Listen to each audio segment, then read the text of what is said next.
Okay, hi guys. So this is the first day of CSIA 413. And that's going to be basically information security policy implementation. So it comes with two books, this book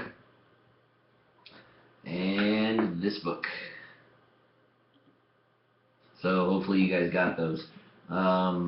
I just found out from William from Will from our previous uh, chat session that we just attempted that those books cost 130 bucks. So my apologies to you for that.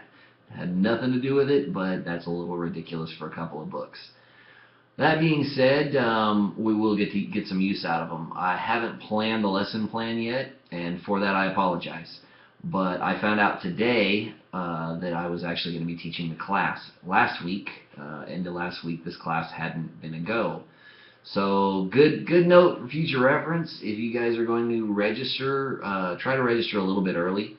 And I say early, like at least a week in advance, so that we know that the class is going through, and I can plan it out. I'll make sure that I plan it out next time, just to make sure. Either way, but I was anticipating this class not going through. So good that it did.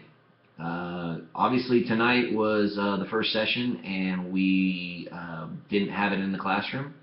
That's largely my fault. I'm not prepared because I didn't know that the class was going to be going. So I've got the books. I haven't done the syllabus yet, but you'll have that this week.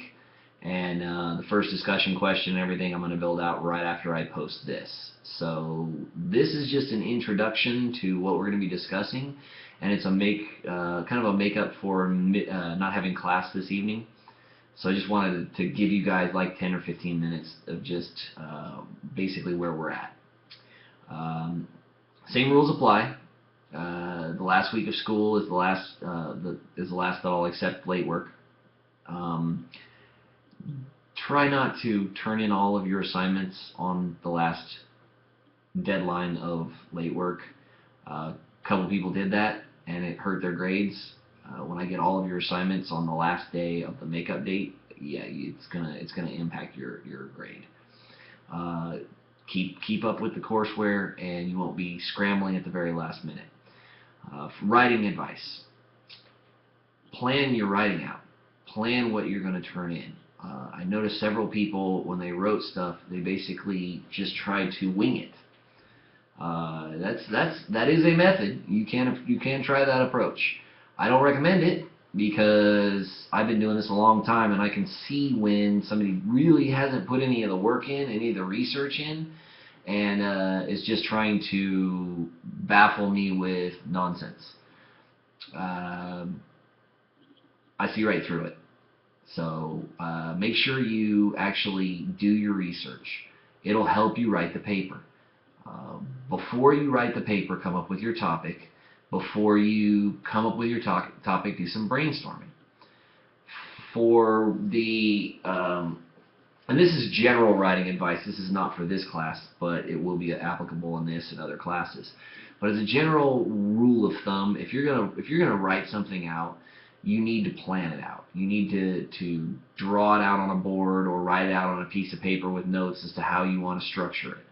That structure is going to be very important to you as a writing a paper, because when you have a good structure, the paper kind of writes itself. You structure it very well. You know, objective, introduction, the material to justify all the objective, and then a good strong conclusion. If you plan it all out, it'll take you a lot less time than if you sit there and you just try and hack it away on a computer. And also your thoughts won't be so jumbled. You won't be saying, this is what I want, this is what I want, this is what I want, and I'm sitting here trying to read your paper and understand what the heck you're talking about. That's happened several times. That's why on the first class that I taught with several of you, I really harped upon the value of a good introduction and a good conclusion. All right. So that being said, moving on to information security program and what we're going to be doing in this class. Last class we had was CIS or CSIA 412. and that was, what is an information security policy? And I went all over every possible aspect of what an information security policy could be, and how it applies, even how to implement it in your organization and get support. This class is going to be about actually implementing a security policy, the pitfalls, the difficulties, the challenges that you will encounter, and how best to handle those, based largely on what the books say and more on what my history and my experience in the past with this. So I've implemented numerous security policies in numerous different environments. So we're going to try and focus on that kind of experience, and I'll give you a practical application for it. The reason for that is this. It's very likely that you will repeat a lot of the things that I've done. I've worked as an IAM. I've worked at advisory capacity to an IAM. I'm doing that now, as a matter of fact. So I've worked in pretty much all the facets of a good information security policy. The implementation that we're going to be going for is properly implementing it, auditing it, operations and maintenance, probably discuss service level agreements and memorandums of understanding, statement of requirements. These are all part of establishing a good information security program. So I'm going to take the next day or two and really kind of sit down and go through these books and come up with some good exercises, some good discussion work, and I want to have a really good syllabus for you guys here in the next couple of days.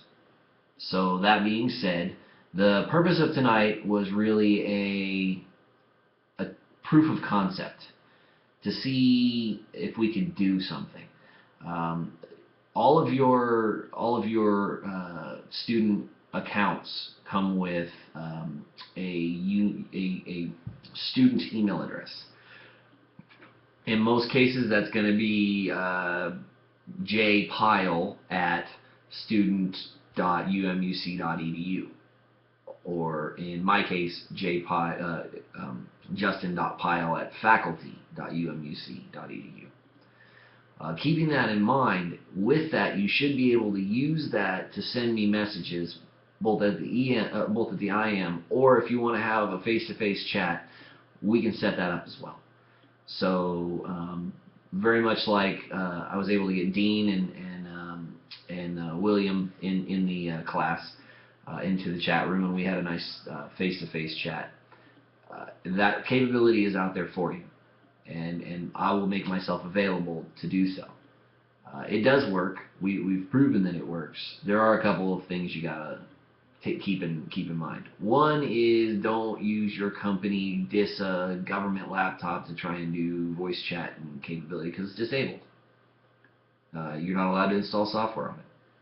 You should be using your home computer, and you should be, if you don't have that capability, well, you can always utilize a telephone. But in the IT industry nowadays, if you can't use Google Chat and you don't have a home computer, it'd be very interesting to see how you're doing your homework, considering you have to post it on Tyco. So that being said, couple of side notes. For the people that were in the last class, the CSIA 412, grades are posted. Everybody's grades are posted. You're more than welcome to contact me regarding your grades if you have any questions, and I will happily respond to them. So, moving on.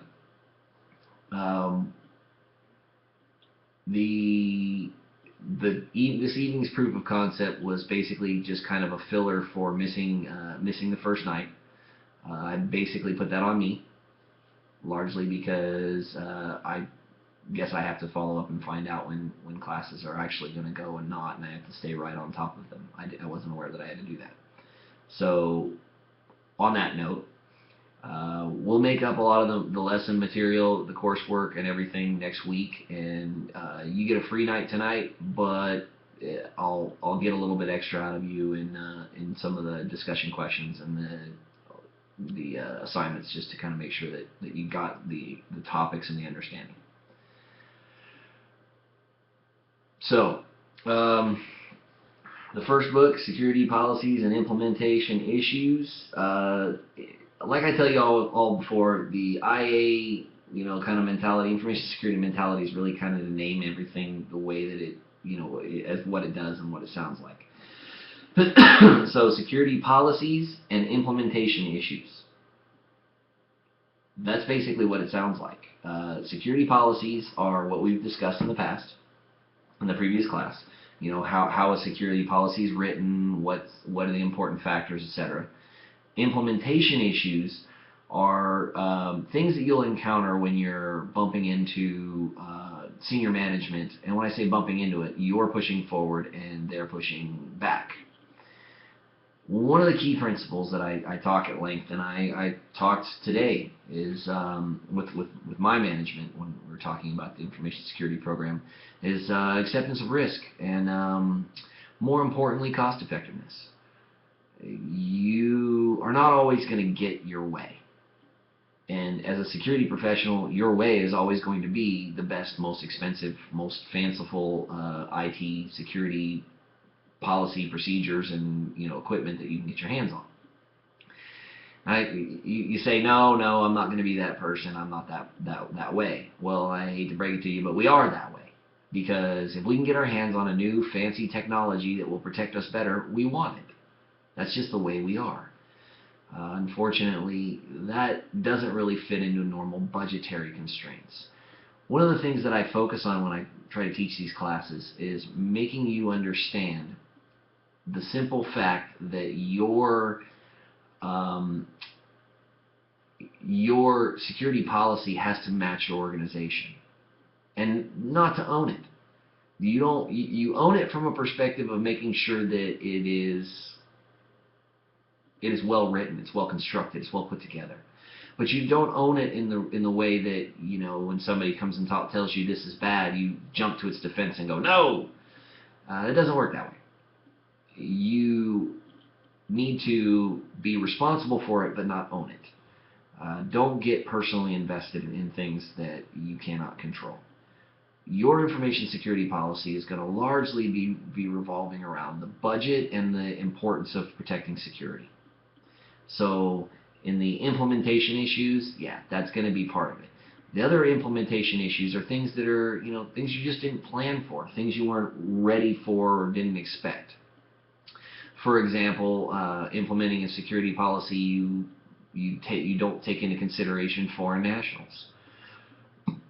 And you lock down your network, and for example, a DoD network, and the foreign nationals who are on that network or who want to be on that network come out and say, well, how do I get access?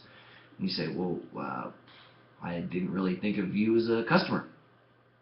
And you have to revamp your policy. That's an implementation issue. Other issues you can have are bandwidth restrictions, architecture design issues, hardware shortages. I've seen instances where you want to have physical separation between two different enclaves, but that requires an infrastructure that you don't really possess. For those of you guys that are networking people, what I'm talking about is your external boundary or your firewall coming down into your layer 2, and then which is your layer 2 switches, distribution switches, and then you go down into your layer 3, which is carved off for separation between different enclaves and sub-enclaves. So for those of you who are not networking people, what I'm talking about is putting hardware components in place to carve out sections and have physical segregation. So you have a nipper switch, or you have a switch, and you put a switch over here and a switch over here, and you make these two separate, and then you firewall them off. Well, now they're completely separate. Whereas you might not have the firewall, you might not have the equipment, you might not have the money to purchase the equipment or the infrastructure in place to support it. So you take in creative solutions like logical separation. Logical separation is cheap. It's more or less free. You take a switch and you say, okay, I'm going to put the left half of the switch, or like these 4 ports over here are going to belong to you guys, and these 4 ports over here are going to belong to you guys. Basically, very scaled down, simplified explanation. But logical separation is one that you really kind of have to have a policy for, because instead of having hardware separation, which keeps you, it reduces the possibility of misconfigurations, with logical separation you have a misconfiguration and you have your network and their network talking to each other. And that's separation that you didn't want, part of your security policy. So with both, you see there's implementation issues that go with it. And you have to try and figure those implementation issues out and apply your security policy so that it takes into consideration whether you're going cheaper with more configuration requirements or more technically separated with more physical separation. These are examples of issues you might encounter in implementing a security policy. A classic example is the enclave stick. DISA has put out a security technical implementations guide, and it has how to physically separate enclaves. Well, that physical separation takes into consideration the cost, the money that you have capable of actually doing this physical separation. What it doesn't take into account is logical separation, which is the cheaper and more prevalent way we're going nowadays. But because there's no security documentation on how to utilize it, then even though you have technical security capabilities, you don't have the documentation that supports it, so your security policy becomes something that doesn't allow for that kind of implementation. Just some examples we're going to discuss. Some of the things that you're going to see and some of the direction that I want to take this course. From that, I'm going to go ahead and wish you guys a nice evening, and hopefully you go out and have yourself a St. Patty's Day beer or whatever it is you're going to do. It's school night for me, so I'll probably just go out and have one beer or two. But have a good time. Wear my green shirt. Happy St. Patty's Day. For all you guys, if you're thinking of taking the class, there's a couple of you guys I know that are on the fence. Talk to me about it. Seriously, I'll be flexible on with your personal issues that you're dealing with, as I always try to be. So hit me up. You've got my email address. I apologize to all of you for the late grades last week. That was a compound issue. I basically received everybody's late work all at the last minute. So yeah. And then on top of that, I had to go to Italy for a week and build some stuff. So implement some security policies. So that pushed me back. I got in on Saturday and I knocked it all out Saturday. So everybody's grades have been submitted, final grades submitted. If there's any questions, you know how to get a hold of me, and I'll happily talk to you about those. All right. Other than that, I think we have a good time. I think so. So if you missed the chat this evening, you do have an email address with the University of Maryland. I recommend you use it. I really do. Or get a Gmail address so that you can chat and such. If you're using Yahoo or Hotmail, here is not University of Maryland's opinion, but here's Justin's opinion. All right. Personally, I don't condone the use of Yahoo. They are not security or they're just not very security oriented. They haven't been in the past. They tend to do just enough to get by. Hotmail is better, or Outlook Mail, whatever, that's better. It's a little bit better security. I recommend everybody have at least a Gmail account, and you're provided one with University of Maryland. It's your student.umc.edu. Get that email address, and I'll tell you why. Because if you ever use DreamSpark, for example, go look at Microsoft DreamSpark. That's your Windows and your Microsoft products for free because you're a student.